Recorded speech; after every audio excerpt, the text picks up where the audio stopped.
বলে বলি সুষ্ঠু ভিন্ন। আসসালামু আলাইকুম। আসসালামু আলাইকুম। ভালো আছেন নি? ভালো আছি। এই ঘরটা কি আপনার? জি জি জি। এটা ফুটছে কখন? এই তখন সময় মানে আনুমানিক কতদিন আগে? এই ধরেন এই তখন সপ্তাহ নিয়ে বন্যার পানিতে? বন্ধ ফানিতে তো বন্যা এটা পড়ার পরে আপনি এই পর্যন্ত আর্থিক অনুদান কি পাইছেন? আমি বিল্ডিং যাই, আমি কিছু পাই না, কিছুই পান নাই? কিছু পাই না। সরকারের থেকে বা কোনো সংগঠন থেকে কোথাও কিছু দেয় নাই? যে নাই।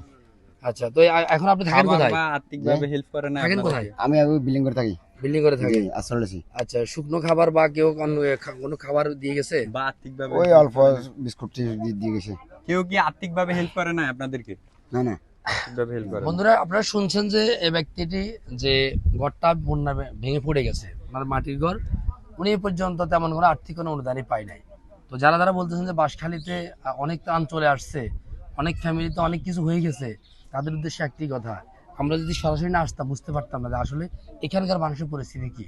আপনারা যারা যারা বলতেছেন শুধু ফেসবুকে দেখে বলতেছেন, সরাসরি একটু আসুন, আসলে এই এলাকার মানুষগুলোর কষ্টটা আপনারা বুঝতে পারবেন। এখন আপনার এই ঘরটা মানে করার জন্য বা আপনার সরকারের কাছে বা কার কাছে কি চান একটু সংক্ষেপে একটু বলবেন। আমি ঘর চাই একটা। ঘর চান আপনি? আপনার ফ্যামিলিতে কয়জন আছে? আমরা তিনজন। তিনজন। তিনজন। উপার্জন আপনি ছাড়া আর কেউ করে? না না আপনি ছাড়া কেউ করে না? না না। ঠিক আছে, ইনশাল্লাহ আমরা চাই আপনার জন্য ভালো কিছু হোক, আমরা সরকারের কাছে আবেদন জানাবো, আপনার জন্য ভালো কিছু হোক, এটাই কামনা করি। আসসালামু আলাইকুম। আসসালাম।